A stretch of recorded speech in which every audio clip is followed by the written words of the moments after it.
नमस्कार আমি কবিতা কবিতার কলতান থেকে আমার চ্যানেলে সবাইকে স্বাগতম। বড়দেরকে প্রণাম জানাই, ছোটদেরকে অনেক অনেক আদর আর ভালোবাসা জানালাম। চলে এসেছে এখন হ্যাশট্যাগ আমরা সকলের বিষয় নিয়ে আলোচনা করতে। বিষয়ে যাওয়ার আগে বলে দিই, আমার বন্ধুর ছেলে অজয়ের আজকে আইবুড়ো ভাত আমরা দিলাম। আজকে থেকে অনুষ্ঠান ওর শুরু হলো। 24 তারিখে ওর বিয়ে, আর এবার পরপর চলতে থাকবে অনুষ্ঠান। তো আমরা শাশুড়ির পর্যায়ে চলে গেছি আর কি। যাই হোক, তো খুব আনন্দ লাগছিল। তো ওই অনুষ্ঠানটাই যতটা পেরেছি ছোট ছোট ক্লিপস নিয়েছি তুলে ধরার।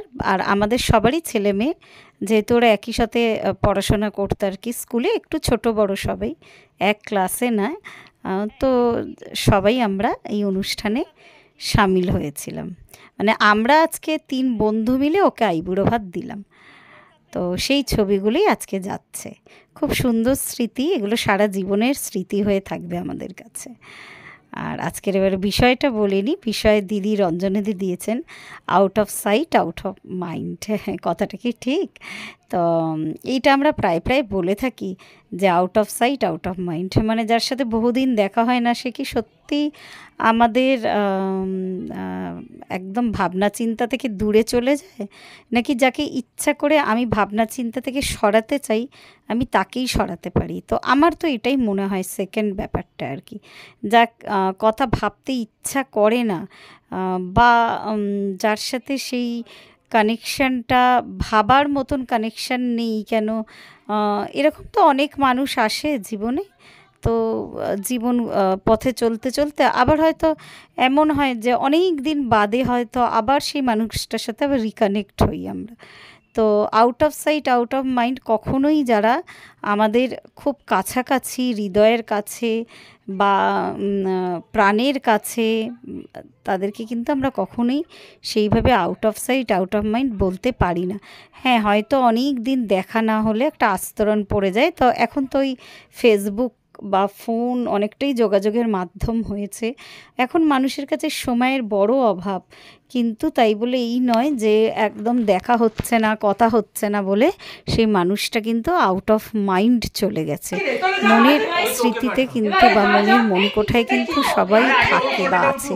এমনকি এমন অনেক ছোটোবেলার বন্ধু স্কুলে যাদের সাথে আর হয়তো রিকানেকশন হয়নি, কিন্তু তাদের যখন আমরা একসাথে আড্ডায় বসি স্কুলের বন্ধুরা মিলে, তখন কিন্তু ওই দু একটা নাম আমরা বলি, ওর কি খবর রে, হ্যাঁ ওর তো খবর জানি না।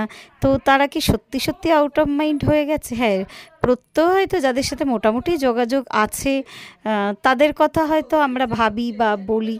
আর কিন্তু এমন নয় যে প্রত্যেকেই আউট অফ, হ্যাঁ অনেককে এবার একটা ক্লাসে হয়তো 40 জন আমরা স্টুডেন্ট পড়তাম, সবাইকে তো মনে রাখার মানে আমিও সবাইয়ের মনের মধ্যে নেই, আর সকলে আমার মনের মধ্যেও থাকতে এটা পারে না। কিন্তু আমরা এই কথাটা তখনই বিশেষ করে বলি out of sight out of mind, যে প্রয়োজন ফুরিয়ে গেলে অনেকেই কথাটা বলে আর কি। কিন্তু আমি কোনোদিনই এই ধারণায় বিশ্বাসী নয়। আমি কেন, যে কোনো মানুষই আমার মনে হয় যে সময়ের অভাবে, কাজের চাপে বা তার জীবনের সে স্ট্রাগল সামলাতে সামলাতে হয়তো প্রতিনিয়ত যোগাযোগ রাখতে পারে না, বা আমিও পারি না একই এই কারণগুলোতে। কিন্তু একদম তা বলে এই নয় যে আউট অফ মাইন্ড হয়ে যেতে হবে। তো বা এটা মানে আমার কাছে এই জিনিসটা ভীষণভাবে মানে এটা অনেকেই ভাবে যে অনেকদিন দেখা করছি না বা ফোনে কথা বলতে সময় পাচ্ছি না, হয়তো আমি তাকে ভুলে গেছি। কিন্তু ভুলে কি যাওয়া যায়? যাকে ভুলতে চাই হয়তো তাকেই ভুলে যেতে পারি। তো হ্যাঁ, অনেক সময় হয় যে ওই যে বললাম অনেক দিন একটা ক্লাসে 40টা স্টুডেন্টকে তো মনে রাখা সম্ভব নয়, বা আমাদের জীবনে আজ পর্যন্ত যাদের যাদের সাথে ইন্টারাকশন হয়েছে সবাইকে তো আর আমাদের মনে নেই।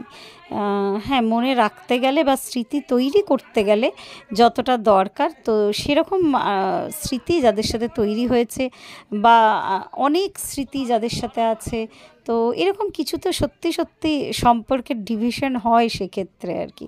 তো আমার মনে হয় না কাউকেই ওইভাবে আউট অফ মাইন্ড, খুব প্রাণের কাছের মানুষ তার সাথে নাই বা হলো দেখা। আমরা তো ঈশ্বরকে কোনো দিন দেখিনি, ঈশ্বর আসল এরকম মূর্ত স্বরূপে আছে কি না আমরা তাও জানি না, সব কিছুই বিতর্কের ব্যাপার। কিন্তু আমরা তাকে অনুভব করতে পারি।